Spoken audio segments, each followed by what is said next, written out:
Okay, if you were gone on Friday, no worries. We did an AP review of multiple choice, and we'll pick up back with that at some point. Today, we're going to do, I just think this is just good old fun right here. It's called L'Hôpital. Say L'Hôpital. Some people say Little Hospital. Yeah. L'Hôpital is a French mathematician, and he came up with something really, really, really cool, okay? And I'll show you an example here. We'll get to this example in a second, but first I'd like to show you a graphical example, and his idea was regarding limits. So I want to look at the limit as x goes to infinity of 2x plus 1 over x plus 1. Now, have we already learned how to determine that limit? Yeah, can anybody just look at it and tell me what it is? It is 2. Let's see how we get that. What do you factor out of the top? An x, and you're left with? And then you factor an x on the bottom, you're left with? Yep, 1 over x. So anyway, as x goes to infinity, you can see, well, those are going to cancel, but this is going to go to 0, right? So you end up with 2 over 1. Everybody agreed? Now, here's the interesting thing if you look at it from a graphical perspective. If I were to look at this function on the top and call that f, and I were to look at the function on the bottom and call that g, I can see what's happening graphically instead of looking at the function as just one function. You see that? I'm looking at it as one function on top divided by one function on the bottom. And so if we do that, I'm going to make a graph.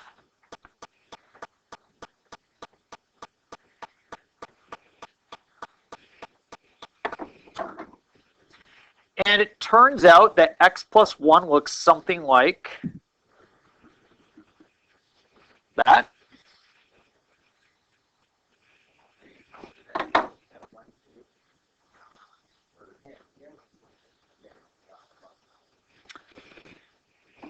And then 2x plus 1 is going to look very similar, right?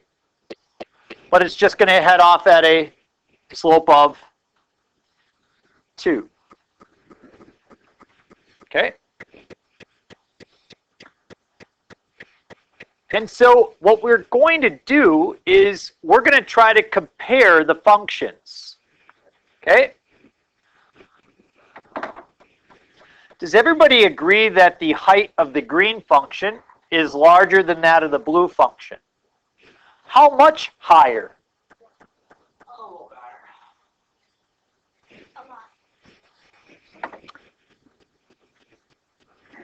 That's the height of the blue, right? That's the height of the green. Almost double. What was the limit? 2. Do you see how the height of the green seems to always be about twice the height as the blue? That happens to be the limit. In fact, what L'Hôpital said was this, which was really kind of cool and it allows us to do some crazy things. If you take the limit as x goes to infinity of 2x plus 1 over x plus 1, what he said is if you plug infinity into the top and get infinity, and infinity in the bottom and get infinity, he says that that's what we call an indeterminate value. For example, remember when we got 0 over 0? That was a problem as well, wasn't it? He had a different way of solving these things. He said just take the derivative of the top. What's the derivative of 2x plus 1? It's 2. What's the derivative of the bottom? 1. He said that's your answer.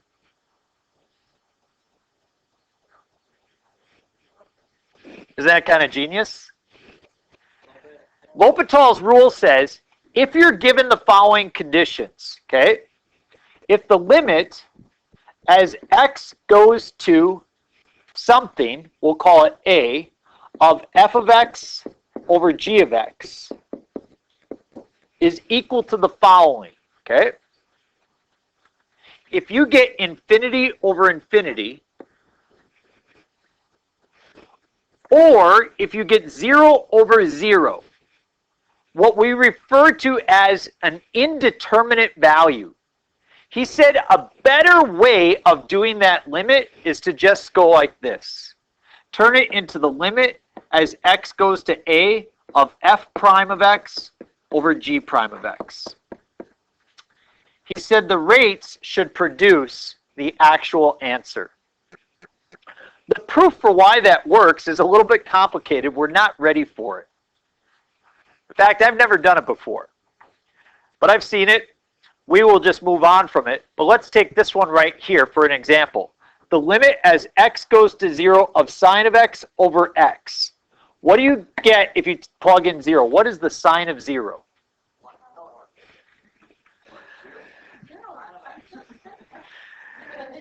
Sounds like we need a review.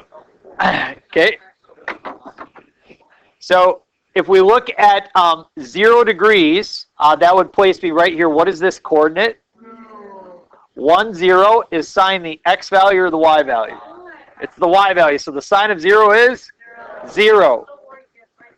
Okay. Then I plug in 0 for the bottom and you get 0. So this limit is what we call an indeterminate form. And so we cannot just plug it in 0, and there's no algebraic way of working it out. L'Hopital says, go ahead, because you get 0 over 0, take the derivative of the top. What is the derivative of sine? So instead, do this limit. Cosine of x over, what's the derivative of x? 1. What is the cosine of 0? 1. So you get 1 over 1, which is 1. Before we use L'Hopital's rule, you first must check to see you get 0 over 0 or infinity over infinity. Yes. Let's look at this one. Limit as x goes to infinity. Let's plug in infinity for x squared minus 1. What are you going to get? And then plug it in for 3x plus 1. What are you going to get? Infinity. Infinity over infinity? Some people say it's just 1. No, no, folks. That's part of what calculus is, the ability to calculate the infinitely large and infinitely small. We say we invoke L'Hopital's rule, which says take the derivative of the top. What's the derivative of the top? Very good. So I get 2x on top. What do you get on the bottom? 3. So if I take 2 times a ridiculously large number and divide it by 3, I'm still going to get a ridiculously large number, which is going to be infinity.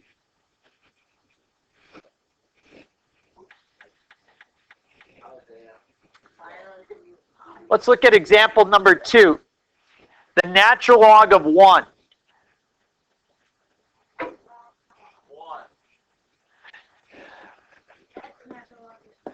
What natural log of 1 means is e to what power is equal to 1? 0. E to the 0 power is equal to 1. That's what that means. So everybody agree that the natural log of 1 is 0? Okay, so I get 0 over it. Now I plug in 1 for the bottom. What do you get? 0. 0 over 0 is an indeterminate value. Let's use L'Hopital's rule. I take the limit as x goes to 1 of, what's the derivative of the top? 1 over x. What's the derivative of 1 minus x? Negative 1. Keep shouting out. We'll get it soon. We'll get it right sooner or later. Let's plug in 1. What do you get in the top? We get 1 over negative 1, which is negative 1.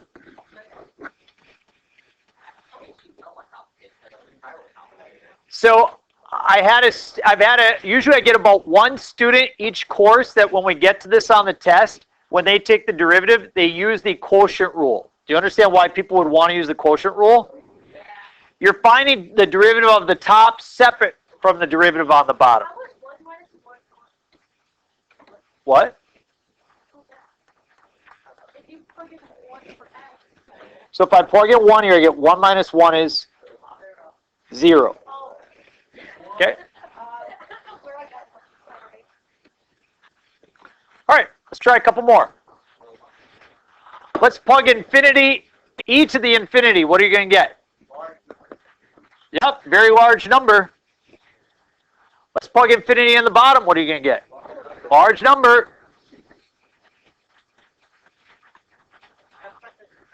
Got to find the derivative. That doesn't work. So we do the limit as x goes to infinity of, what's the derivative of e to the x?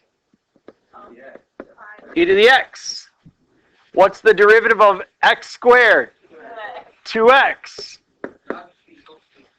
I plug in infinity, and e to the infinity will give me, and 2 times infinity will give me, uh-oh. Oh, no. Do it again. Kendall, what is the derivative of e to the x? E to the x, excellent. What is the derivative of 2x, anybody? 2. So now I have e to the infinity, which is, and that is going to produce infinity for us. So infinity over infinity is more or less equal to infinity. No. Not all the way. No. Oh, no. Never mind. No. No. So we could produce many examples where that is not true. So I have a question. Yes. So if we get infinity over infinity, we have to do it again? Yes. What if it never works? Yeah, like, It'll work eventually. That's a good question. It'll work eventually. I- Just need to force that soul into it. I would like you to try example 5 and 6 on your own. Go.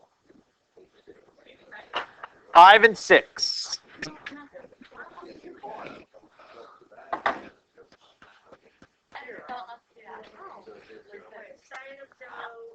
All right, let's try them together, see where you guys are at. I plug in 0, I get 0 minus, what is the sign of 0? Over 0, and so you get 0 over 0. Fortunately, I have L'Hopital's rule, so I take the derivative. The limit as x goes to 0 of, what's the derivative of x minus sine of x? 1 minus cosine, good. What's the derivative of 3x squared? Okay, so now let's plug in 0. What's the cosine of 0? 1. So you get 1 minus 1 is, and 6 times 0 is 0. Shoot, we get it again. So now we got to do the limit as x goes to 0. And we've got the derivative of 1 is 0. The derivative of negative cosine is positive sign. Yes, sir. No, never mind. What's the derivative of 6x?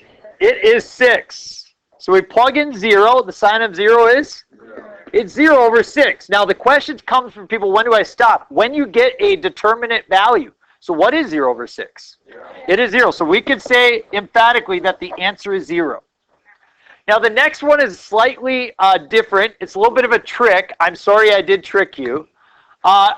So we have pi. So pi is over here, right? What's that terminal point? Negative 1, 0. So what's the sign of pi? So I get 0 over 1 minus negative 1, which is 0 over 2. So therefore, you don't need to use L'Hopital's rule because we came up with 0 over 2. That's a determinate value.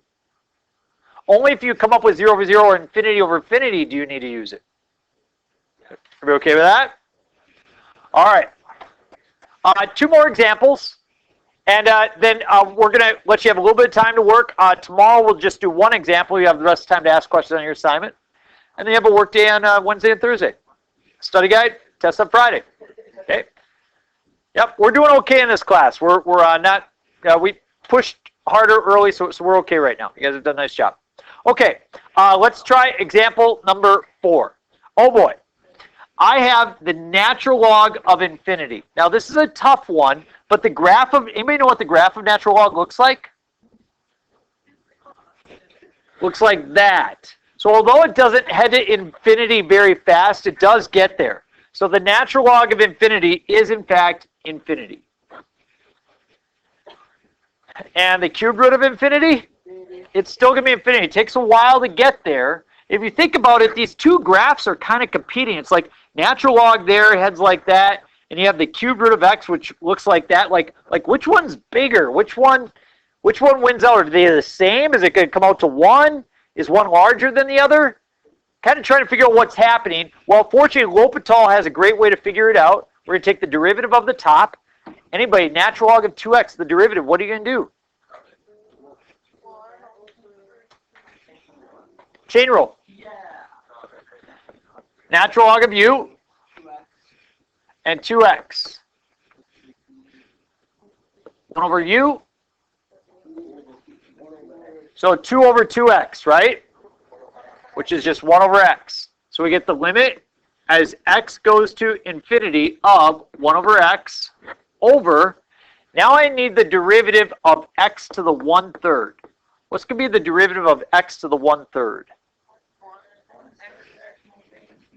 Yeah, 1 over 3x to the 2/3, right? 1 over 3x to the 2/3.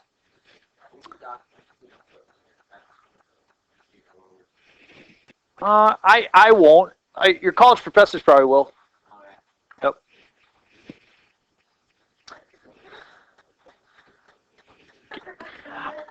All right, so anybody got an idea what I should do there?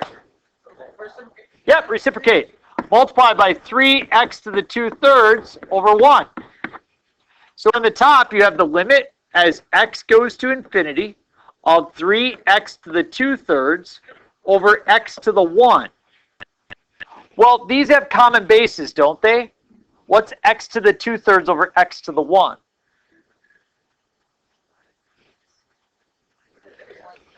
I could subtract these exponents, right? What's 1 minus 2/3?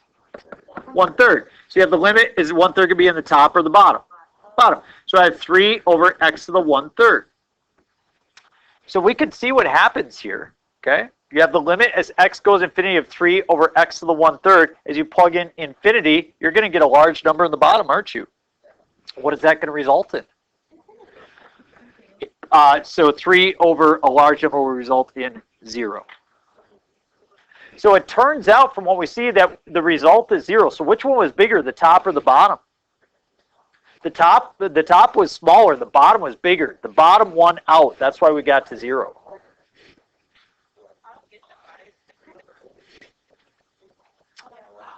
So if we take, if you plug in, say 3 divided by 10, you're getting a small value. 3 divided by 500, you're coming up with a small value. 3 divided by 2 million, you're coming up with a very small value. See? Better? Yes. Sir? So I see x goes to infinity and we have an x to numerator. Not there, we have to do it again. If you get infinity over infinity. If you have like a limit of x goes to infinity. Yes. I think so. Okay. Last example for today. Limit as x goes to 1. You plug in 1 to the top, and what do you get? 0. 0. Plug it in the bottom, and you get? 0. Indeterminate form, so therefore we use L'Hopital's rule. This is Hannah's favorite because she doesn't see sine or cosine or logarithm or e or anything like that. So what's the derivative of 14x to the 5th? 70x to the 4th. Derivative of negative 14? 0. Now on the bottom, we have 6x to the 4th. What's the derivative of that? And the derivative of negative 6? 0. Now, here's what's interesting, because the first time I taught this, I taught it incorrectly. I told people they could just continue to take the derivative on and on and on. But you can't. You have to plug it in, get 70 over 24. Is that an indeterminate value or a determinate value? That's determinate. So L'Hopital's rule doesn't apply. You have to stop at that point. So if you took the derivative again, you'd come up with a different answer. Okay, so 70 over 24, both are divisible by 2, so I get 35 over 12. Or in other words, you do get 3 and, 2 and 11/12, I think it is. So it's value almost at 3. And if you look at the graph, it sure enough does achieve that value. Yeah. What? I just wrote, if you, this is a, I just wrote it as a mixed number. Yeah. So I told them that they could continue to take the derivative on and on and on, and that's absolutely incorrect. You can't. I was working through a few problems on my own, and I was starting to see people were getting wrong answers. I was like, shoot, I screwed that up, didn't I? Okay, so take out your notes or your homework. Yep. So you have 8 problems on the front and 8 on the back, and you're going to be able to get a fair amount done. We have 2 days for this. We didn't really need to take this much. We didn't have to push the test until Friday, but now considering how many people have been gone and where people are at, and we still have the musical, I'm glad the test is on Friday. So try to stay healthy and keep track of your stuff. But you've definitely got some time. You can kind of, mosey along here. Again, can I